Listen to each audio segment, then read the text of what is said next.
नमस्कार दोस्तों, आज हम कक्षा 6 के अध्याय नंबर 4 प्राकृतिक रेशे यानी कि नेचुरल फाइबर्स के बारे में अध्ययन करेंगे।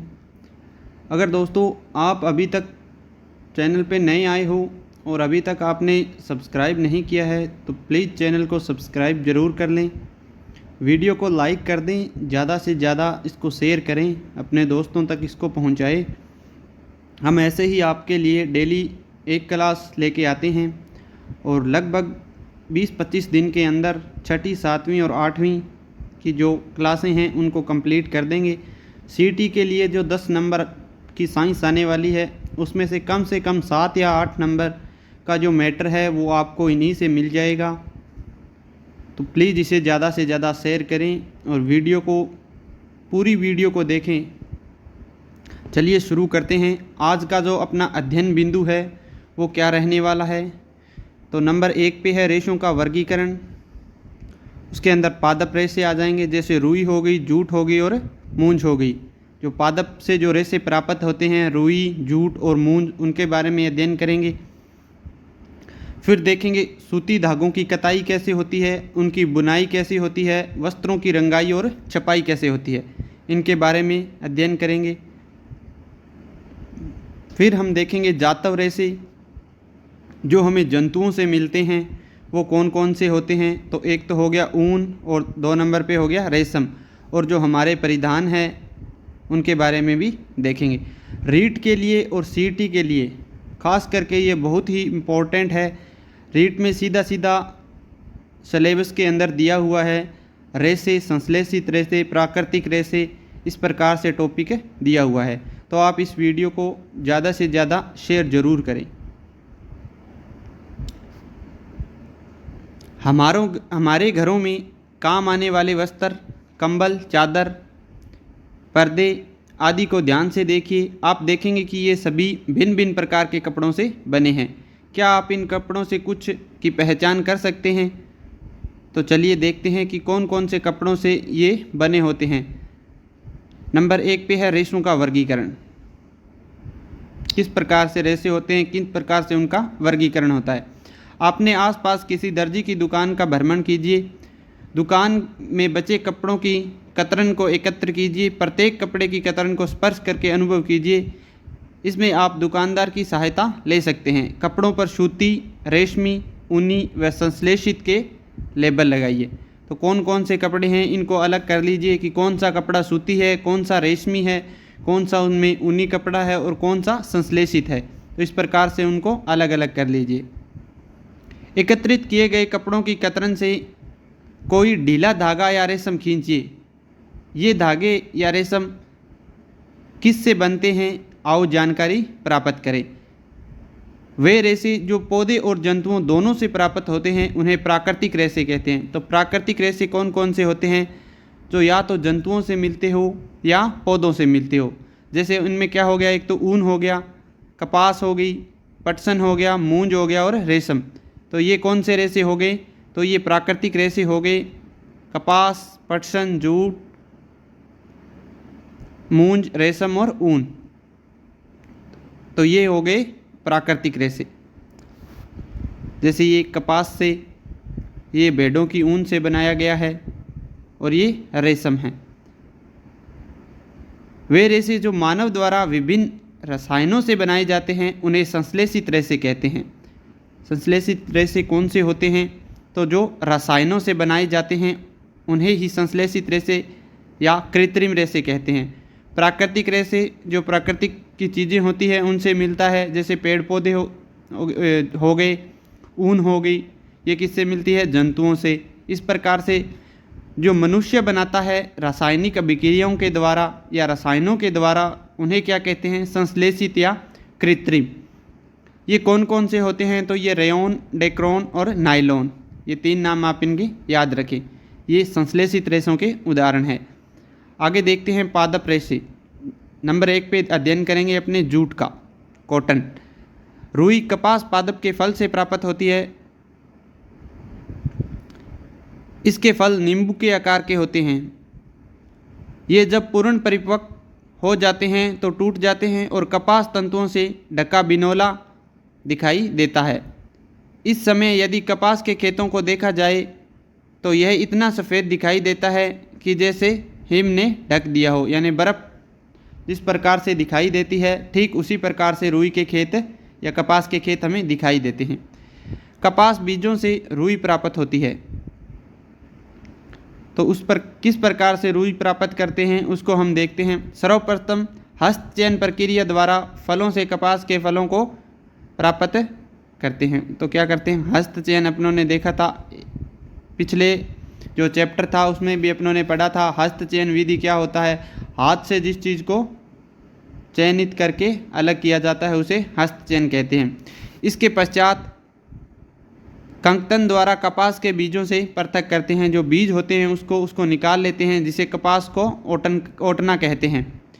हमें कपास के फल से रुई प्राप्त होती है। आजकल रुई प्राप्त करने के लिए मशीनों का भी उपयोग किया जाता है। 2 नंबर पे देखते हैं जूट। जूट या पटसन तंतु को पटसन पादप के तनों से प्राप्त करने के लिए सर्वप्रथम पटसन पादप को इसकी पुष्पन अवस्था में ही काट लेते हैं।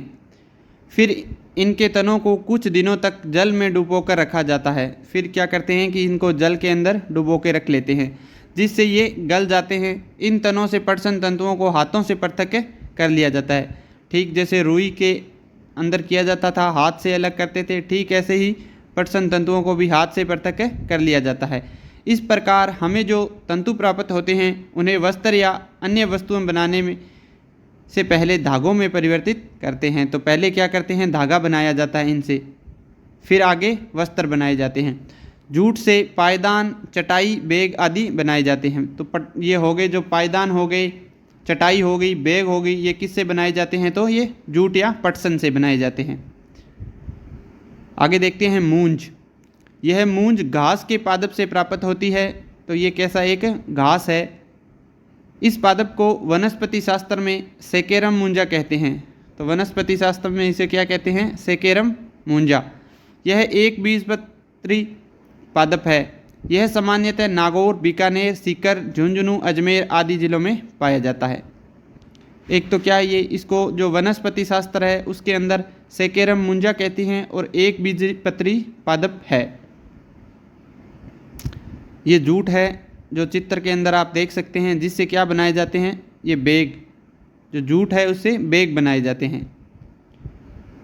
मूंज के सरकंडों को उपयोग झोंपड़े, परंपरागत फर्नीचर, सिरकी एवं इको फ्रेंडली खिलौने बनाने में किया जाता है।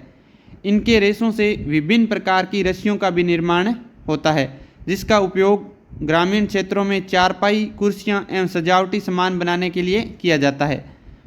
तो मूंज से क्या क्या बनाते हैं, अपने जो ग्रामीण क्षेत्र हैं गांवों में से चारपाई बना ली जाती है, कुर्सियां हैं वो भी मूंज की बना लिया जाती है, और सजावटी सामान है वो भी बना लिया जाता है, जैसे मुड्डे बना लिए।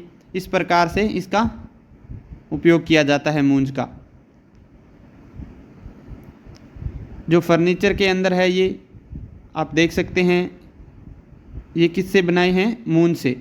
सूती धागों की कताई, बुनाई, वस्त्रों की रंगाई और छपाई। आगे हम देखते हैं कि किस प्रकार से कताई की जाती है, किस प्रकार से बुनाई की जाती है और किस प्रकार से वस्त्रों की रंगाई और छपाई की जाती है।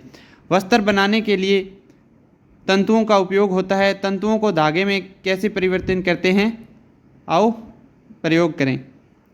तो आप थोड़ी सी रुई लीजिए और फिर धीरे धीरे इसके रेशों को लंबाई में खींचते हुए ऐंठते रहिए।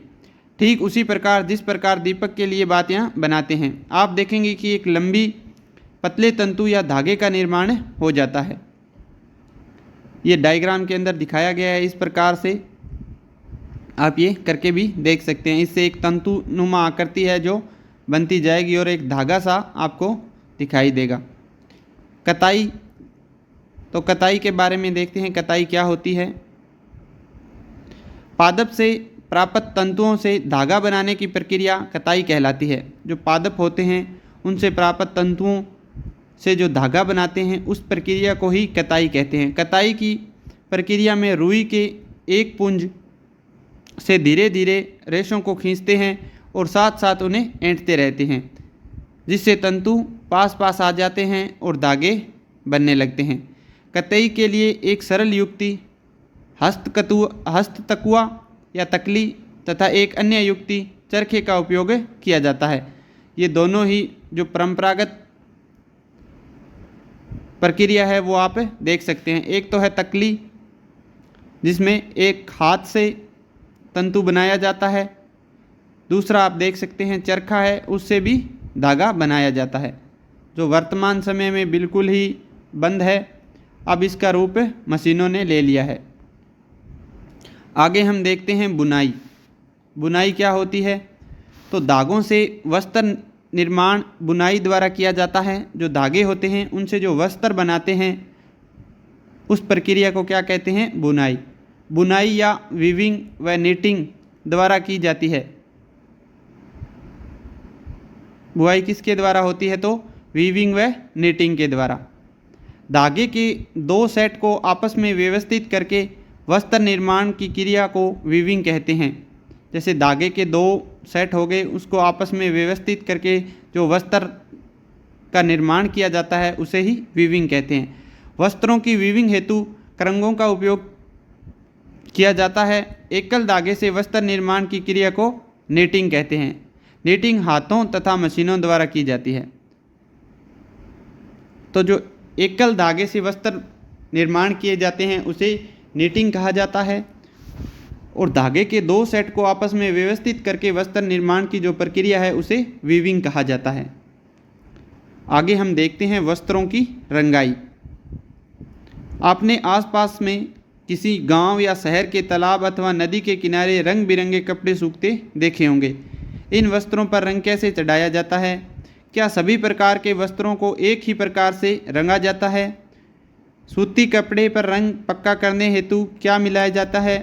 एक ही कपड़े पर एक से अधिक रंग चढ़ाने हेतु रंगरेज क्या करता है? कपड़े पर छपाई किस शैली से की जाती है? इन सभी का हम आगे देखेंगे।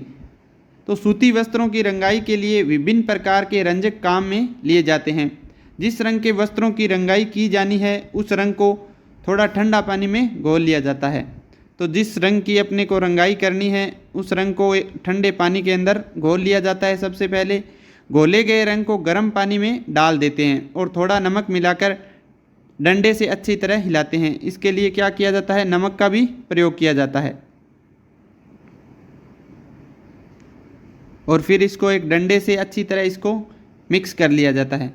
अब इसमें वस्त्र को डालते हैं। डंडे की सहायता से 5-7 मिनट तक ऊपर नीचे करते हैं। अब पानी को ठंडा होने तक वस्त्र को रंग में भीगने देते हैं। तत्पश्चात वस्त्र को बाहर निकालकर पानी निचोड़कर छायादार स्थान पर सुखा देते हैं। सूखने के बाद प्रेस कर देते हैं। तो इस प्रकार से वस्त्रों की रंगाई की जाती है। आगे हम देखते हैं बंदेज का, जो बहुत ही इम्पोर्टेंट टॉपिक है अपने राजस्थान के लिए। राजस्थान जीके में बंदेज का कार्य और इसके बारे में काफ़ी क्वेश्चन आते हैं। तो देख लेते हैं बंदेज का क्या है। राजस्थान व गुजरात राज्य में बंदेज के वस्त्र प्रचलित है। बंदेज द्वारा कपड़े पर आकर्षक डिजाइन बनाई जाती है। यह कार्य एक लघु उद्योग की तरह कम खर्चे में अधिक धन कमाने में सहयोगी बन सकता है। इसके द्वारा रुमाल, scarf, sari, blouse, salwar suit, चुन्नी, चादर, पर्दे, कुशन आदि तैयार किए जाते हैं। बंदेज में रंगाई करने से पूर्व डिजाइन बनाने के लिए वस्त्रों को धागे से बांध दिया जाता है।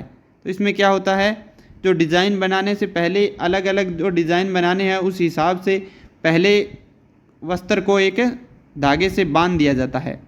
तत्पश्चात उसे रंगा जाता है। जिस स्थान पर वस्त्र को धागा बांधा जाता है वहाँ पर रंग नहीं चढ़ता है। जिस स्थान पे अपने वस्त्र को बांध देते हैं धागे से उस स्थान पे कोई भी रंग नहीं चढ़ता है। शेष पूरा वस्त्र रंगीन हो जाता है। यह 2 या 3 रंगों में बंदेज बनाना हो, जैसे कुछ स्थान पर सफ़ेद, कुछ स्थान पर पीला व कुछ स्थानों पर लाल रखना हो, तो बंदेज को हमेशा हल्के रंग से गहरे रंगों की ओर बढ़ाते हैं। तो इसमें क्या करते हैं, पहले हल्का रंग किया जाता है, फिर दोबारा जो रंग किया जाता है वो थोड़ा गहरा, और लास्ट तक जितने भी बार किया जाता है पहले हल्के रंगों का और उसके बाद गहरे रंगों का प्रयोग किया जाता है। हर बार अलग अलग रंग में रंगने के पश्चात वस्त्र को छाया में सुखाया जाता है तथा पुनः बांधकर रखना पड़ता है। अंतिम रंग रंगने के बाद वस्त्र को अच्छी तरह सूखने देते हैं। सूखने के बाद गांठें खोल देते हैं। गांठें खोलते समय धागे को जोर से नहीं खींचते। बंदेज के लिए वस्त्र हल्की गर्म इस्त्री करते हैं। इस प्रकार बंदेज का वस्त्र तैयार किया जाता है।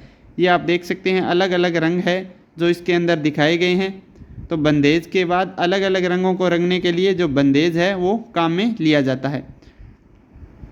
सफ़ेद सूती रुमाल लेकर उसके अलग अलग स्थानों पर मूंग के दानों धागे में बांध दीजिए। अब इसे किसी रंग से रंग कर सुखा दीजिए। दागों को खोलकर बंदेज देखिए। तो इस प्रकार से आप देख सकते हैं अलग अलग रंगों से रंग कर उसको अच्छी तरह देख सकते हैं। वस्त्रों पर छपाई क्या होती है, प्रिंटिंग क्या होती है, उसके बारे में देखते हैं। राजस्थान में छपाई कला का सर्वोत्तम स्वरूप सांगानेर जयपुर में देखने को मिलता है। तो जो छपाई है वो अपने राजस्थान में सबसे ज़्यादा कहाँ की प्रसिद्ध है, तो सांगानेर जयपुर की। इसके अतिरिक्त जोधपुर हो गया, जैसलमेर हो गया, उदयपुर, बाड़मेर, भीलवाड़ा, पाली, बगरू, अकोला आदि की भी छपाई कला अपने आप में अलग पहचान रखती है। इन सभी स्थानों पर ठप्पे द्वारा छपाई की जाती है। तो जो छपाई होती है इन स्थानों पर किस प्रकार की होती है, तो ठप्पे के द्वारा। रंगाई व छपाई के लिए सफ़ेद कपड़ों व सूती वस्त्र जैसे मलमल, लट्ठा तथा रेशमी वस्त्र का ही प्रयोग किया जाता है। वस्त्रों को छपाई करने में प्रयुक्त होने वाली उपकरण में सबसे महत्वपूर्ण ठप्पा है। तो जो उपकरण है सबसे इम्पोर्टेंट है वो क्या रहने वाला है इसके अंदर, ठप्पा। इसे भांत भी कहते हैं। तो ठप्पा या भांत क्या है, तो किसके काम आता है, तो ये वस्त्र की छपाई यानी प्रिंट करने के लिए ये काम में आता है। तथा धातु के, ये लकड़ी अथवा धातु के बने होते हैं। ठप्पे बनने के बाद इनको तितली के तेल से रात भर डुबोकर रखा जाता है। तो इसमें क्या किया जाता है कि पहले इनको जो ठप्पे बना लिए जाते हैं, फिर तिल्ली के जो तेल होते हैं, तिल का तेल है उसके अंदर रात भर डुबोकर रखते हैं। सर्वप्रथम वस्त्रों की छपाई के लिए एक पात्र में रंग तैयार करते हैं। स्पंज को पानी से गीला करके अब तैयार रंग को स्पंज पर डालते हैं। इस ठप्पे को स्पंज पर रख देते हैं जिससे उसमें रंग चढ़ जाता है। ब्लॉक से कपड़े पर सही आकृति में तथा एक ही लाइन में छाप या ठप्पा लगाते हैं। इस प्रकार पूरे वस्त्र में या वस्त्र के किनारे पर ठप्पे लगाए जाते हैं। आजकल वस्त्रों की छपाई हेतु मशीनों का भी प्रयोग किया जाता है। तो ये आप देख सकते हैं किस प्रकार से इस डायग्राम के अंदर वस्त्रों की छपाई के लिए जो ठप्पे हैं बनाए गए हैं वो एक निश्चित जो पैटर्न है इनका उसी के ऊपर ये कार्य करते हैं। सूती कपड़ा कपास के माध्यम से बनता है। सूती कपड़े के अंतर्गत हम लट्ठा, रूबिया, वायल, पोपलिन, मलमल आदि को शामिल करते हैं। तो सूती कपड़े के अंदर कौन कौन से शामिल होते हैं, तो लट्ठा हो गया, रूबिया हो गया, वायल हो गया, पोपलिन हो गया, मलमल हो गया, ये सभी सूती कपड़े के अंतर्गत आते हैं। सूती वस्त्रों की प्रमुख विशेषता क्या होती है कि सूती वस्त्र ठंडा होता है, सूती वस्त्र नमी सोखता है और सूती वस्त्र को रंगना भी आसान होता है। ये तो थे पादपों से जो हमें प्रोडक्ट मिल रहे थे, उसके बारे में अब हम देखेंगे जातव रेशे जो जंतुओं से हमें मिलते हैं उनके बारे में। जंतुओं से जो रेशे प्राप्त होते हैं उन्हें जातव रेशे कहते हैं। जैसे ऊन तथा रेशम। ऊन और रेशम किससे प्राप्त होते हैं, तो जंतुओं से। किन किन जंतुओं से रेशे प्राप्त होते हैं और उन्हें किस प्रकार हमारे लिए उपयोगी बनाया जाता है वो आप यहाँ देखेंगे। नंबर 1 पे है ऊन। भेड़, बकरी, ऊंट, याक, खरगोश आदि के बालों से ऊन प्राप्त होती है। तो ये जो जंतु हो गए, जैसे भेड़ हो गई, बकरी हो गई, ऊंट हो गया, याक हो गया, खरगोश हो गया, उनके बालों से हमें क्या प्राप्त होता है, ऊन प्राप्त होता है। इन जंतुओं के शरीर पर बालों की एक मोटी परत होती है जिससे शरीर गर्म रहता है। तो ये जंतुओं के लिए क्यों उपयोगी होती है, क्योंकि उन्हें सर्दी से ये बचाते हैं। तंतु रूपी मुलायम बाल ही ऊन बनाने के लिए उपयोग में लिए जाते हैं। जो मुलायम बाल होते हैं उन्हीं को हम ऊन बनाने के लिए काम में लेते हैं। ऊन निर्माण की जो प्रक्रिया है उसके बारे में अब हम देखेंगे कि किस प्रकार से बालों को ऊन में परिवर्तित किया जाता है। तो रेशों को ऊन में परिवर्तित करना, किस प्रकार से रेशे को ऊन में परिवर्तित करेंगे। रेशों से ऊन प्राप्त करने के लिए निम्नलिखित प्रक्रियाओं से गुजरना पड़ता है। नंबर 1 है, सर्वप्रथम भेड़ के शरीर से बालों को उतार लिया जाता है, इसे ऊन की कटाई कहते हैं। यह प्रक्रिया सामान्य गर्मी के मौसम में की जाती है, क्योंकि अगर सर्दी के मौसम में करेंगे तो जो जंतु है उनको सर्दी लगेगी। इस वजह से ये कार्य कब किया जाता है, गर्मी के अंदर, जिससे भेड़ों के शरीर पर बालों की सुरक्षात्मक आवरण के ना होने पर भी उन पर कोई दुष्प्रभाव नहीं पड़ता। इन्हीं रेशों को संसाधित करके ऊन का धागा बनाया जाता है। ये 1 नंबर प्रक्रिया थी कि ऊन की क्या कर लेते हैं, कटाई कर लेते हैं।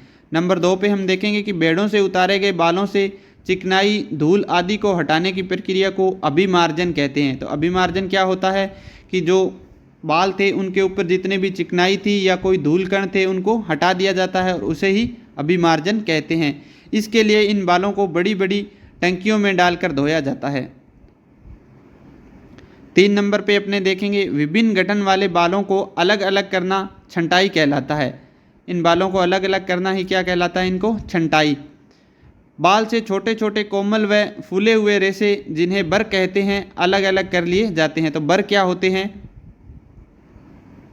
जो छोटे छोटे कोमल व फूले हुए रेशे होते हैं बालों के, उन्हें ही क्या कहते हैं, बर कहते हैं।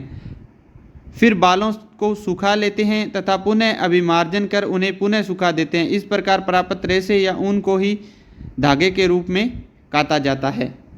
आगे 4 नंबर पे ऊन की विभिन्न रंगों में रंगाई की जाती है। फिर आगे क्या करते हैं, इनको रंग लेते हैं। और 5 नंबर पे रेशों को सीधा करके सुलझाया जाता है और फिर लपेट कर धागा बनाना या रीलिंग कहलाता है। तो जो लास्ट के अंदर जो काम क्या किया जाता है, इनको लपेटना या धागा बनाना ही रीलिंग कहलाता है। लंबे रेशों को काट कर स्वेटर की ऊन तथा छोटे रेशों को काट कर ऊनी वस्त्र बनाने के लिए उपयोग करते हैं। जो लंबे रेशे हैं उनको तो काट लिया जाता है, उससे क्या बनाई जाती है, स्वेटर, और छोटे रेशों को काट कर ऊनी वस्त्र बनाए जाते हैं। देश के कुछ भाग जैसे जम्मू कश्मीर के पहाड़ी क्षेत्रों में कश्मीरी बकरी या अंगोरा नस्ल की बकरी, तो अंगोरा नस्ल की बकरी कहाँ होती है, तो जम्मू कश्मीर में, इनसे ऊन प्राप्त की जाती है। यह ऊन अधिक मुलायम होती है और इनसे बनने वाले शॉलें पश्मीना शालें कहलाती है। पश्मीना शाल कहाँ की होती है, तो जम्मू कश्मीर की होती है। और ये कौन सी बकरी होती है जिसकी खाल होती है, तो कश्मीरी बकरी या अंगोरा नस्ल की बकरी। बहुत ही इम्पोर्टेंट क्वेश्चन है, आप इसको याद रखें कि जो पश्मीने शालें हैं वो कौन सी नस्ल की बकरियों की ऊन से बनाई जाती है, तो अंगोरा नस्ल की बकरियों की ऊन से बनाई जाती हैं। हमारे देश के अनेक राज्य जैसे हिमाचल प्रदेश, उत्तराखंड, अरुणाचल प्रदेश, राजस्थान, पंजाब, गुजरात आदि में भेड़ों को ऊन के लिए पाला जाता है। तो भेड़ों को पालने का जो मुख्य व्यवसाय इनका क्या है, तो ऊन प्राप्त करना। इसके अतिरिक्त रेशम के धागों से वस्त्र या परिधान बना जाते हैं। आओ जानकारी प्राप्त करें। आगे हम देखते हैं रेशम से किस प्रकार से धागा बनाया जाता है। रेशम प्राकृतिक रेशा है जो रेशम के कीट से प्राप्त होता है। तो रेशम क्या है, एक प्राकृतिक है और ये रेशम कीट से हमें प्राप्त होता है। रेशम कीट पालन या सेरीकल्चर क्या होता है, रेशम कीट पालन क्या होता है या सेरीकल्चर क्या होता है, तो रेशम कीट पालन को ही सेरीकल्चर कहते हैं। रेशम प्राप्त करने के लिए रेशम के कीटों को पालना रेशम कीट पालन या सेरीकल्चर कहलाता है। रेशम कीट शहतूत के पौधे के ऊपर रहता है और उसकी पत्तियां खाता है। तो रेशम कीट कहाँ पे रहता है, तो शहतूत के पेड़ के ऊपर, और उसकी पत्तियां को खाकर ये आगे रेशम देता है। अब हम देखेंगे रेशम कीट का जीवन चक्र। मादा कीट शहतूत के पौधों पर अंडे देती है। इन अंडों से इल्लियाँ या कैटरपिलर यानी लार्वा निकलता है। ये इल्लियाँ शहतूत की पत्तियों को खाकर वृद्धि करती है। इनमें विशेष ग्रंथि होती है जिससे रेशम ग्रंथि कहते हैं। तो इसमें क्या होता है, एक ग्रंथि होती है जिसे रेशम ग्रंथि कहते हैं। यह ग्रंथि एक पदार्थ स्रावित करती है। इल्लियाँ यह इस पदार्थ से धागे सदृश संरचना बनाती है और अपने चारों ओर लपेट लेती है। तो इसमें क्या क्या होता है, सबसे पहले हम देखते हैं कि जो मादा कीट होता है वह शहतूत के पौधे के ऊपर अंडे देती है और इन अंडों से इल्लियाँ या कैटरपिलर यानी लार्वा निकलता है। और ये जो इल्लियाँ होती है या जो लार्वा होता है ये पत्तियों को खाकर वृद्धि करती है और इसके अंदर एक विशेष ग्रंथि होती है जिसे रेशम ग्रंथि कहते हैं। और यह ग्रंथि एक पदार्थ स्रावित करती है और इस प्रकार इल्लियाँ इस पदार्थ से धागे सदृश संरचना बनाती है और अपने और चारों ओर उसको लपेट लेती है। इल्ली के चारों ओर रेशम का धागा लिपट जाने से गोल संरचना बन जाती है जिसे क्रीमीकोश या कोकून कहते हैं। जो गोल संरचना बन जाती है धागा लिपट जाने के बाद उसे क्या कहते हैं, क्रीमीकोश या कोकून कहते हैं। क्रूमीकोश में इल्लियाँ प्यूपा अवस्था में बदल जाती है। तो ये प्यूपा अवस्था में कहाँ बदलती है, तो क्रीमीकोश में। और प्यूपा रेशम कीट बनकर अपना जीवन चक्र पूर्ण करता है। तो प्यूपा क्या करता है, रेशम कीट बन जाता है और इस प्रकार से उसका जीवन चक्र पूरा हो जाता है। रेशम कीट के जीवन चक्र की कोकून अवस्था को वयस्क कीट में परिवर्तित होने से पहले कोकून को धूप में या गर्म पानी में अथवा भाप में रखा जाता है। इससे रेशम के रेशे प्राप्त होते हैं। रेशम के रूप में उपयोगी धागा बनाने की इस प्रक्रिया को रेशम की रीलिंग कहते हैं।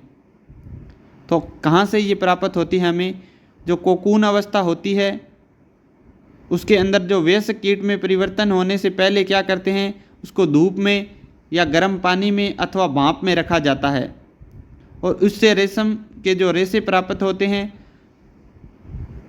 और इस जो प्रक्रिया है उसे क्या कहते हैं, रीलिंग कहते हैं। फिर इन रेशों की कताई की जाती है जिससे रेशम के धागे प्राप्त होते हैं। इनके बाद बुनकरों द्वारा इन्हीं धागों से वस्त्र बनाए जाते हैं। हमारे देश में 90% रेशम उत्पादन कर्नाटक, आंध्र प्रदेश और तमिलनाडु से प्राप्त होते हैं। तो 3 राज्यों से हमें 90% जो रेशम का उत्पादन होता है वो 3 राज्य कौन कौन से है, तो कर्नाटक हो गया, 2 नंबर पे आंध्र प्रदेश हो गया और 3 नंबर पे तमिलनाडु हो गया। चीन सर्वाधिक रेशम उत्पादन करने वाला देश है। तो जो रेशम उत्पादन वाला देश है वो जो प्रथम नंबर पे कौन सा देश है, तो चीन। अब देखते हैं रेशम वस्त्रों की विशेषता क्या होती है। एक तो इनके अंदर सलवटें नहीं पड़ती है, चमकीले वे आकर्षक होते हैं और वस्त्र होते हैं जो वजन के अंदर हल्के होते हैं। तो ये इनकी विशेषता है। अब आगे बात करते हैं हमारे परिधान के बारे में। कपास, रेशम, ऊन के रेशों से बने वस्त्रों का उपयोग राजस्थानी पोशाक के रूप में किया जाता है। त्यौहार, वैवाहिक समारोह व अन्य उत्सवों के समय महिलाओं व पुरुषों द्वारा पहने जाने वाले परिधान मन को मोह लेते हैं। महिलाओं पुरुषों द्वारा पहने जाने वाले मुख्य परिधान चुनरी, धोती कुर्ता, साफा, राजस्थानी पोशाक आदि है। तो ये अपने राजस्थान के कुछ परिधान हैं। आगे हम देखते हैं कि इस चैप्टर के अंदर अपनों ने क्या क्या पढ़ा। तो वस्त्र क्या है, धागों से बनाए जाते हैं। धागों को हम तंतुओं से बनाया जाता है। रेशों को प्राप्त करने के आधार पर 2 भागों में बांटा गया है। नंबर 1 तो है प्राकृतिक, नंबर 2 है संश्लेषित या कृत्रिम, यानी मानव द्वारा जो निर्मित होता है उसे संश्लेषित या कृत्रिम कहते हैं। प्राकृतिक तंतुओं को भी 2 भागों में वर्गीकृत किया गया है। नंबर 1 पे है पादप और नंबर 2 पे है जातव यानी जंतु। रुई यानी कि कपास, पटसन यानी जूट और मून जैसे तंतु पादप से प्राप्त किए जाते हैं। ऊन और रेशम जैसे तंतु जातव से प्राप्त किए जाते हैं। तो ये जो कपास हो गया, जूट हो गया और मूंज हो गई, ये तो किए जाते हैं पादपों से प्राप्त। ऊन और रेशम है वो हमें जातव से प्राप्त होते हैं। तंतुओं से धागे बनाने की प्रक्रिया को कताई कहते हैं। धागों से वस्त्र निर्माण की विधि को बुनाई कहते हैं। तो कताई क्या हो गई, जो तंतुओं से धागा बनता है उसे कताई कहते हैं, और धागों से वस्त्र बनाया जाता है उसे बुनाई कहते हैं। ऊन का निर्माण भेड़ के बालों से तथा रेशम का निर्माण रेशम कीट से होता है। तो आज हमने इस प्रकार से इस चैप्टर को पढ़ा। आगे कुछ क्वेश्चन दिए गए हैं, उन्हें आप देखें। क्या आपको ये सभी क्वेश्चन आ रहे हैं? अगर आपने इस वीडियो को ध्यान से सुना है तो आप चारों के चारों क्वेश्चन बहुत ही आसानी से कर सकते हैं। ये क्वेश्चन, इनमें से लगभग एक आधा क्वेश्चन हमें रीट, सीईटी आदि एग्ज़ाम में देखने को मिल ही जाता है। जो 6ठी से 10वीं तक की बुक है उसी के अंदर से क्वेश्चन पूछा जाता है। आप पिछला आरटेट उठा के देख सकते हैं। जितने भी क्वेश्चन पूछे गए हैं 6ठी से लेके लगभग 10वीं 8वीं तक आप मान सकते हैं। उसके बाद 9वीं और 10वीं के कुछ महत्वपूर्ण चैप्टर है जो अपने सिलेबस में दिए गए हैं, उनके आप MCQ क्वेश्चन भी करके देखें तो भी आपका बढ़िया स्कोर हो सकता है। अब इन चारों क्वेश्चन को आप करके देखें। क्या आपको ये चारों क्वेश्चन आ रहे हैं? कमेंट बॉक्स में कमेंट करके ज़रूर बताएं। धन्यवाद दोस्तों।